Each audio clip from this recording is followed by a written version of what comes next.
आज हमारा basically fourth session है बेसिकली एप्लीकेशन सिक्योरिटी के लिए, बराबर है? We are the A virtual presenter of Cyber Safeguard. We welcome you to the AT Accepted Adult Faculty Development Program in the St. Francis Institute of Technology, or Live. You are attending the session on application security. So basically जो session होगा, ये session AI और मैं ऐसे दोनों भी conduct करेंगे।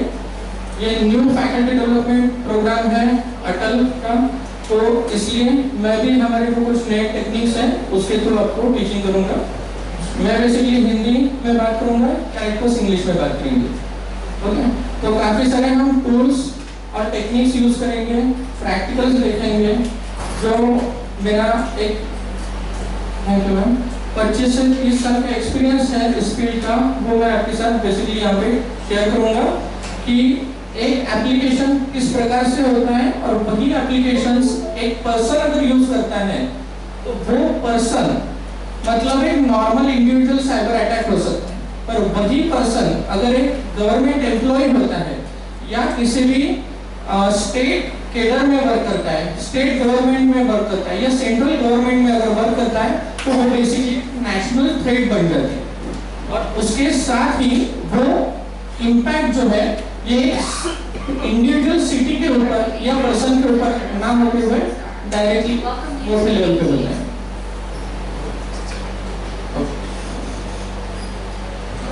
सो आप सभी को वैसे भी पता है कि यूजीसी ने साइबर सिक्योरिटी जो पार्ट है ये स्कूल लेवल से आईसीएसई में सिलेबस में भी इंक्लूड किया है, और वैसे यूजी को नेक्स्ट एकेडमिक ईयर में ये टॉपिक आने वाला है, और पीजी मास्टर जो है उनको ये कंपलसरी एक 4 क्रेडिट्स का प्रोग्राम है। तो हम यहाँ पे यही देखेंगे। Application security is the process of developing, adding, and testing security features within applications to prevent security vulnerabilities against threats such as unauthorized access and modification.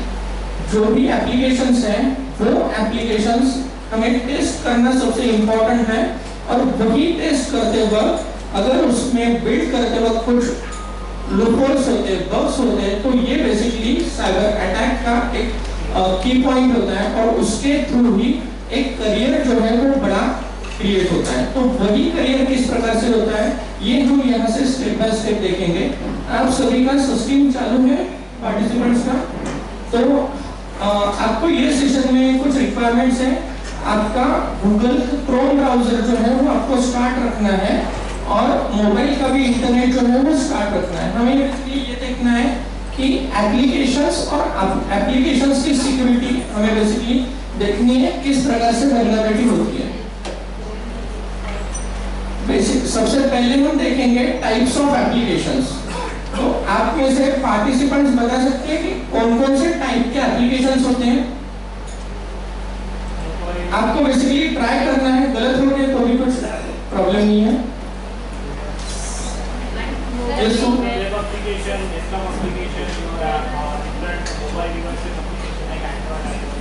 Okay,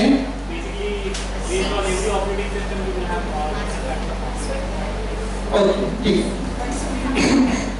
देखो एप्लीकेशंस अगर हम बोलते हैं तो mobile phone, tab, laptop, desktop अलग अलग devices हैं, और हर एक डिवाइस का एक अलग अलग एप्लीकेशन है। एक एप्लीकेशन रहेगा तो भी उसके अलग अलग वर्जन्स रहेंगे अलग अलग सिस्टम्स के लिए। पर अगर आप एक ही वेबसाइट क्रिएट करते हो पर वो HTTPS के ऊपर अगर वर्क करती है तो वो वेब एप्लीकेशन कंसीडर होते हुए सभी डिवाइस के ऊपर आसानी से वर्क हो सकता है। Original software refers to software programs that are developed without copying or imitating existing products, showcasing unique and innovative features, code, or design elements.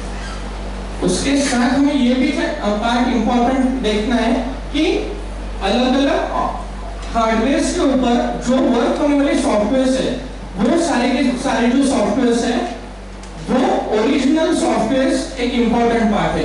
Original software का मतलब क्या है कि जो सॉफ्टवेयर किसी कंटेंट डेवलपर या जो एप्लीकेशन डेवलपर्स है उन्होंने क्रिएट किए हैं और जिसका सोर्स उनके पास है, वो सबसे इम्पोर्टेंट ओरिजिनल सॉफ्टवेयर का ये पार्ट है। दूसरा ओरिजिनल सॉफ्टवेयर का जो पार्ट आता है वो बेसिकली अगर हमें देखना है तो क्या है, जिनके पास उनकी अथॉरिटीज है, लाइसेंसिंग अथॉरिटी उनके पास है, वो भी इंपॉर्टेंट होता है। It is the official and legitimate version of a software product that is developed, distributed, and licensed by the authorized software provider or developer. Using original software is important to ensure compliance with licensing agreement. तो यहाँ पे हमें पता चल गया original software, पता चल गया एक बार, एक तो अलग अलग हार्डवेयर हैं